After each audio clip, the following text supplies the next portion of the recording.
still run a referendum and win a referendum. So I don't think the numbers are any more difficult. Having said that, I've been waiting for quite a few years to have this opportunity of working with my colleagues in Israel and Palestine, and it just hasn't happened until I got a call after Obama was elected from One Voice and invited to Israel and Palestine to take off, and really pretty much from where I'd left on 8 years earlier. So, I mean, that's the political reality. One has to have a political context in which people like this can do their work, and it's effective. So I think we now have an opportunity to make a difference, but we have the right political context. It's unfortunate we have to wait. I want to wait. First of all, there is a plan. Microphone, please. First of all, there is a plan, and I just gave the funding. The 50-something% of the Jews are ready this month. Most, not all the settlement, but most of them, and they move into certain blocks. And this is kind of solution. The other thing which I wanted to add is the disengagement plan that we all now many supported it, but turned out to be quite a failure. But it demonstrated one thing, that if the majority supports something, if the leader wants to do it, he can do it.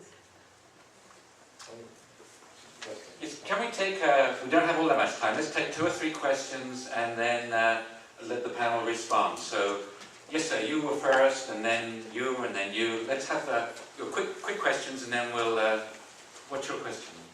Michael Lane, Rethink the Middle East. It's a question about Palestinian opinion on the right of return and refugees. I wondered if you talked about the Palestinian perspective, but is that, were you polling only in West Bank, Gaza, East Jerusalem? Is there any polling data that you have about Palestinians sitting in refugee camps in Lebanon, in Syria, in Jordan? I don't know how relevant you see that as, but is it the same perspective, is it the same percentages on that issue? Thank you. The question over here. Yes, sir. It seems that there are majorities, both in Palestinian and Israeli camp, verwezen op Jerusalem report, for a two-state solution. Is there any polling whether on the Israeli or the Palestinian side, whether they see the other side as sincere in their acceptance of two-state solution? And there was one over the back there, yes? Sami Jarbawi from Congressman Baird's office. I'm an intern. My question is actually to you, sir. Yesterday, Prime Minister Benjamin Netanyahu gave a speech in which he outlined his policy towards peace with the Palestinians. In his speech, the Prime Minister accepted the idea of a demilitarized Palestinian state. He said that Greater Jerusalem will remain as the capital of Israel, said that the return of Palestinian refugees is a problem that should be solved beyond the borders of the State of Israel. He accepted to stop confiscating Palestinian land and building new settlements, but did not commit to freezing settlement enlargement. Prime Minister Netanyahu's policy diverts a lot from the roadmap of 2003 and the Oslo Agreement of '93, which states that issues like Jerusalem, the refugees, final borders, settlements should be negotiated on. So it seems that the Prime Minister had, left nothing to negotiate on.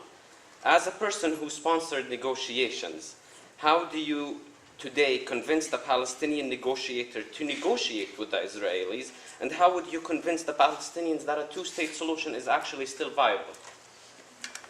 Okay, I'll answer that question first, and I'll let Nader take over from the other ones. Right. Preconditions. We had a lot of those in Northern Ireland. Negotiators always want to throw up a lot of preconditions and try their best they can to get something under the table before the real negotiations start. So Mina would be able to give a more domestic political analysis of why he's having to do that, given his political situation, his political partners. But just looking at it from a negotiating point of view, it's preconditions. I'm looking at all the results of our polls here. I'm sure if one started doing a little bit of research on, do you want all these preconditions met prior to negotiations? My experience elsewhere in the world is that people really don't go for that. They really want their politicians to get on with real negotiations and do the business. So I'm sure from a public diplomacy, public opinion point of view, those kinds of preconditions, or preconditions from any party, could be dealt with effectively.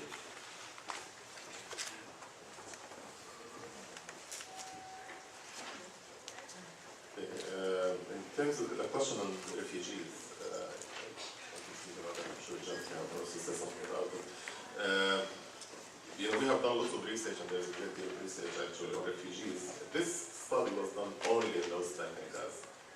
So it just takes that into account. The Palestinians and refugees in other countries have varying points of views on the issue. The most striking part of the other studies that I and others have done previously is that, for example, if in terms of especially the refugee issue, we have to look at what people think of as feasible and what people prefer, and these are not necessarily the same. If you look at Lebanon, for example, and Palestinians in Lebanon are not integrated in Lebanese society. They don't enjoy the citizenship rights. They live in refugee camps. They cannot call back home. They cannot call Palestinians in Israel. They cannot visit. So they're close geographically, but they're so far away. So if you ask about the feasibility of Palestinian refugees returning, it will be like 20%. But if you ask about their preference, what would they like to see? They would like to see the right of return in 90-some%. So the gap between the reality that they live in and what they like, the dream, is huge. However, if you look at Jordan, for example, in comparison, you will find that the gap is much less, because Palestinians in Jordan have communication, they go back and forth. It's reality on the ground, and the dream is not so far away, it's just there. So you find that the gap is much less. It's about like 60-40. 40% who think it's feasible, and 60% who prefer a full implementation of the right of return. In those back in Gaza, the gap is even less. What that says actually is that if you bring dreams to become close to reality, they will not be as important in the abstract level. They will just be reality. And that applies to all our, you come to the US, it's a dream, but it's the US. It's again, Palestinians are going to hold on to the dream as long as it's not close to a compromise. The question, I think, and this is the trick actually in terms of all these negotiations, the closer you bring people to a feasible solution, the more compromising they will become. Let me just add that we have polled in Lebanon, refugees in Lebanon specifically, and provided them with options, and we've tested what they think is going to happen and what they would like to happen, and I completely agree that there is this enormous gap. But even with that, when you provide them with options, you see the numbers begin to go down, so that it doesn't even become necessary to create the moment when they see justice around the corner. But if you provide them with a series of options about what justice might look like, they begin to change their perspective and say, well, I could take this, I might accept that. But there are some conditionalities, and I think that an acknowledgement of the problem is critical, and an acknowledgement of the right that was denied.